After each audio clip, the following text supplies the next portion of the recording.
Balik hapon mga kabukid, 63 days, halos nakakain sila ng kulang 2 bag. Itong pinapakain natin starter, umabot ng 39 bags, pati yung grower mga kabukid. Pati itong gino-grower natin, pinamerenda ko pa nung hapon. Kasi yung pinakain natin tanghali, parang bitin na bitin sila.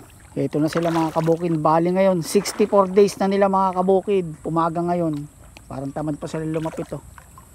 Basta pag umaga mga kabukid, konti lang kinakain nila. Ito nga kahapon, itong ini-starter natin, naka 2.5 kilos lang. Pero nung katanghalian na, at saka nung hapon na, doon sila bumira ng bumira. Huwag niyong pipilitin kumain kung talagang ayaw nila.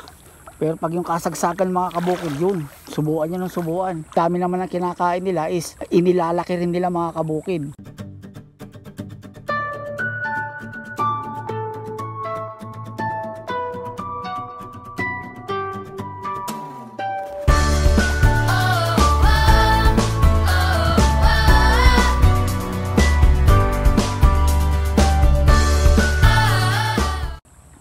Pa sila, andun siguro sila sa bungad. Pakain tayo, 64 days ngayon mga kabukid.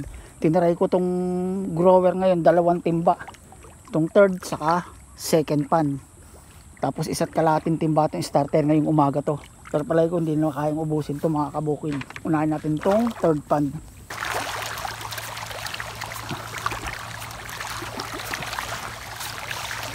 Ayan na sila. Kasi bilang bali, alanang habagat dito mga kabukid, alanang hangin. Init naman ngayon. Oh, sobrang init dito sa amin ngayon. Wala naman akong nakikitang patay. Yun, awa ng Diyos. Mabuti naman. Bah, parang wala itong portant natin kakaunti ah.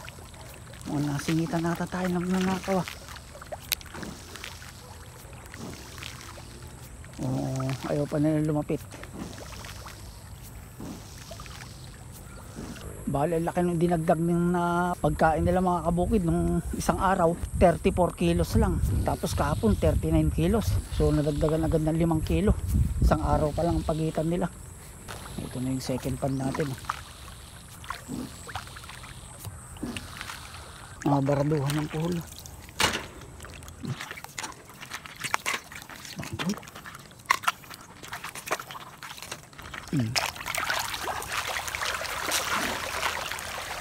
Medyo siguro mahina silang kumain ngayon gawa ng marami tayong napakain kahapon. Marami silang kinain, pero mamaya yan sisigla uli yan. Tayo sa grower, second pad.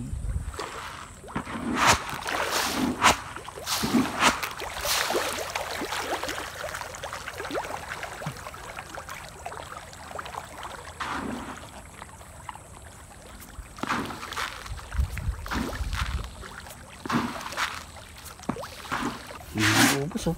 Isang timba pa lang yung grower. Pero mamaya makabawi nila yan mga kabukid. Sigurado yun. Magdire-diretso lang ang ganda ng panahon.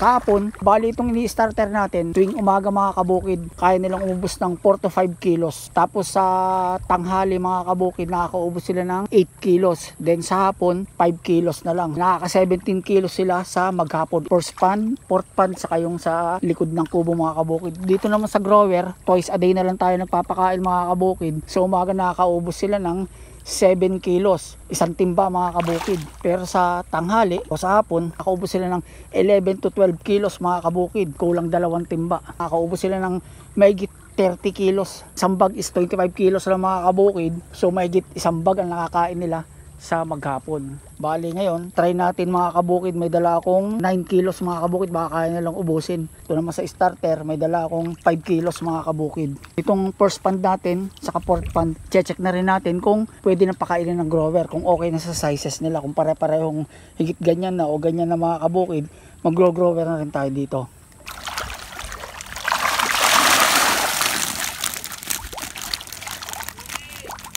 Hey hey! Hindi ka naman pumasok kamote. Okay na rin ang size niya. Ayan o. Nick. 3 fingers. Pero palagay ko medyo nag-aalanganin pa kasi medyo may alanganin pa yan. Katulad na ito. Uy, uy. Tulad nito, medyo kulang pa sa 3 fingers mga kabukid. So stay muna tayo sa first pan natin ng starter. Bago tayo lumipat doon sa third pan saka sa fourth pan, pakain muna tayo dito. Yun po. Unahin na muna natin dito.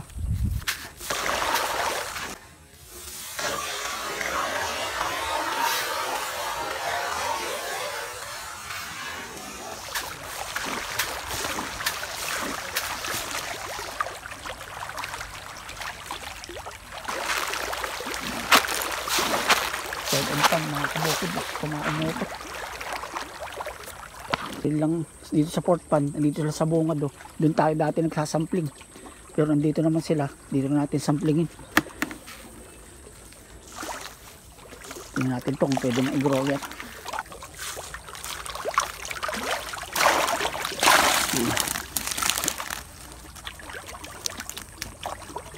May malalaki na rin. Mukhang mas malalaki itong fourth pan natin kaysa sa first pan. Nagit 3 fingers na rin. Pero meron pa rin medyo naiiwan. Alanganin sa 3 fingers mga kabukid. So stay muna tayo dito sa fourth pan ng starter.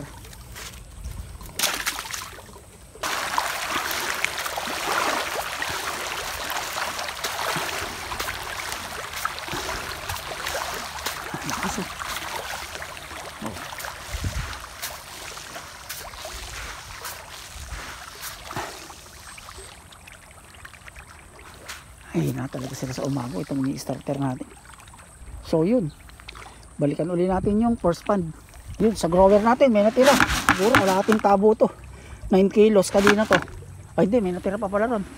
Mga 8 kilos na ubos nila mga kabukid. Ito naman sa starter, konti lang nakain nila, baka ala pang 5 kilo.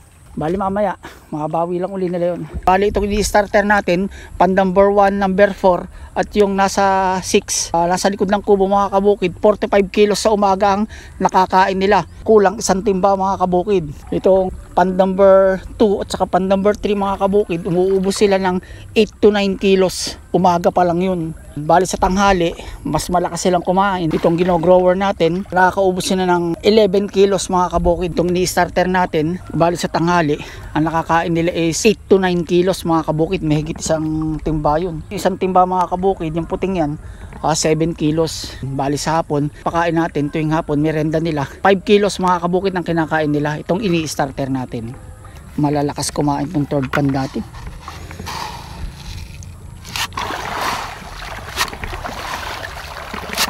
Sila.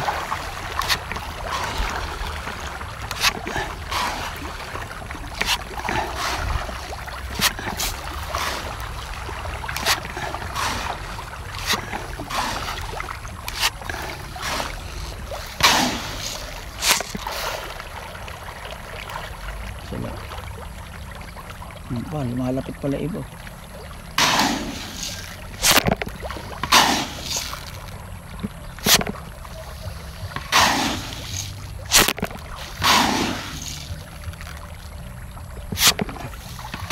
Medyo gutom sila ngayon mga kabukid kasi twice lang natin napakain to. So kung kukumputin yung mga kabukid, may higit isang kaban ang nakakain nila. Siguro mga 1 kalahating bag na. Lalakas pa yan hanggang sa umabot pa ng 3 bag sa isang araw.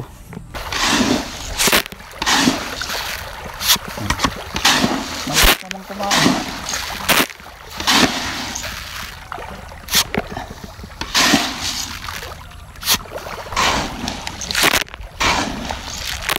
Sila.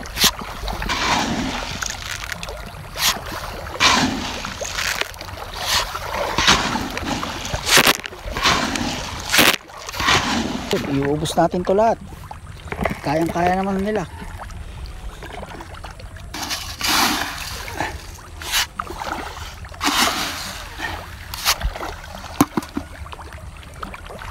So yun mga kabukid, ang ating update ngayon, ika 66 days. Yun, sana medyo mas paano nasusundan yung pagpapakain natin, yung pagdadagdag, kung ilang kilo, ilang tabo. Bukas update ko uli kayo yung mangyayari mamaya at hanggang mamayang tanghali, hanggang mamayang hapon, i-update ko ulit kayo mga kabukid.